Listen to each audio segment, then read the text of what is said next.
Trending ngayon ang bagong GF ng ex ni Carla Estrada at proud pa tong ex-BF ni Carla Estrada sa new girlfriend niya ngayon. At sabi doon nga, sabi ng lalaki, I promise I love you, sana all. Sa inyo dito mga marites, hanggang ngayon ay palaisipan pa rin sa mga taga-suporta ni Carla Estrada kung bakit sila naghiwalay ng dati niyang boyfriend na si Jam Ignacio. Parehong hindi nagsalita ang dating magjowa tungkol sa kanilang breakup, pero ang kumalat na chika ay dahil hindi raw compatible ang dalawa bilang couple. Ang babaw naman ng dahilan, ang sabihin mo Jam, nakahanap ka na ng bago at mas bata. May nag-comment naman ng mga marites na kaya daw hiniwalayan ni Jam si Carla dahil nakahanap ito ng bata at mas sexy. Ano sa inyo dito? Totoo siguro, no? Kasi hindi naman yan basta-basta mag-give up yung lalaki kung hindi nakahanap ng reserba, 'di ba? Lalo pa ito ay bata. Marami kasing nagre-react sa social media posts ngayon ni Jam kasama ang kanyang bagong girlfriend, ang DJ na si Jelly Au. Pinangalanan na. Reaksyon ng netizen, tila mas open at mas proud daw ngayon ang binata sa relasyon nila ng DJ kung ikukumpara noong magjowa pa sila ng nanay ni Daniel Padilla. Sana all. Hindi din natin kasi may edad na to si Carla. Baka nga naanuhan lang to, ginamit lang to ni Jam Ignacio si Carla. Kahapon, October 1, ibinandera uli ni Jam sa kanyang Instagram page ang sweet photos nila ni Jelly, kabilang ang mga picture kung saan nakayakap ang binata kay Jelly habang kasama ang ilan nilang mga kaibigan. Sa isang IG reel naman kung saan makikita na sa loob ng kotse ang magjowa ay mababasa ang caption mula sa lyrics ng kantang Forever and Ever and Always ng singer mula sa Ireland na si Ryan Mac. Sana walang forever, uy. Bahagi ng lyrics ng kanta, I promise I'm yours always and forever. Ganun lang yan sa umpisa.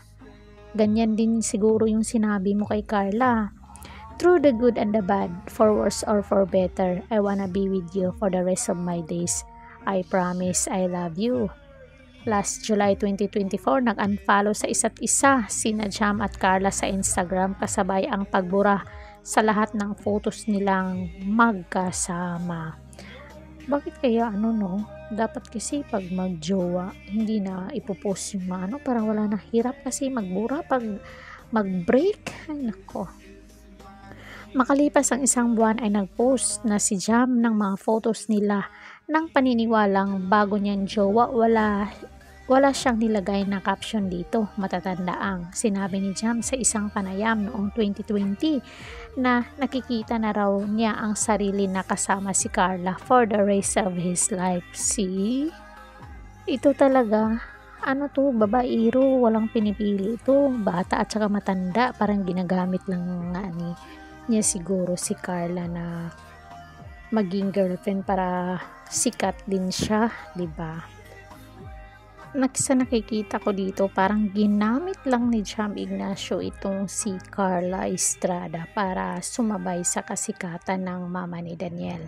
Reaksyon naman ni Carla, wala akong mapaglagyan ng saya dahil matagal na natin itong hinihintay, idinarasal. So, everything is left up to God. Ang mga anak namin eventually kapag lumaki ay may kanya-kanyang pamilya, might as well tumanda ako hanggang matapos ang buhay ko ay kasama ko yung taong totoong mahal ko at aalagaan ako.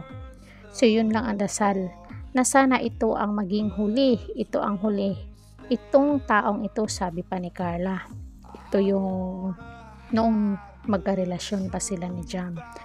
Dito na nga nangako si Jam sa mga anak ni Carla na aalagaan at proprotektahan niya ang girlfriend. O, di ba? Talaga, babaero talaga to at manggagamit. Di ba? Kasi kung July 2024 sila naghiwalay, nag-unfollow sa isa't isa. Tapos August, September, October, 3 months, may bago na. It means, matagal na sila ng girl. So, yun lang din yung opinion ko yun. Siguro matagal na sila ng girl, nag-chat-chat. Tapos, naging cold itong guy kay Carla hanggang sa nahantong sa hiwalayan. Anong sa inyo dito mga marites? Comment down dyan sa baba para mabasa natin ang inyong opinion. Don't forget to like, share, and subscribe Koreedad Official TV para updated tayo lagi. Thank you so much.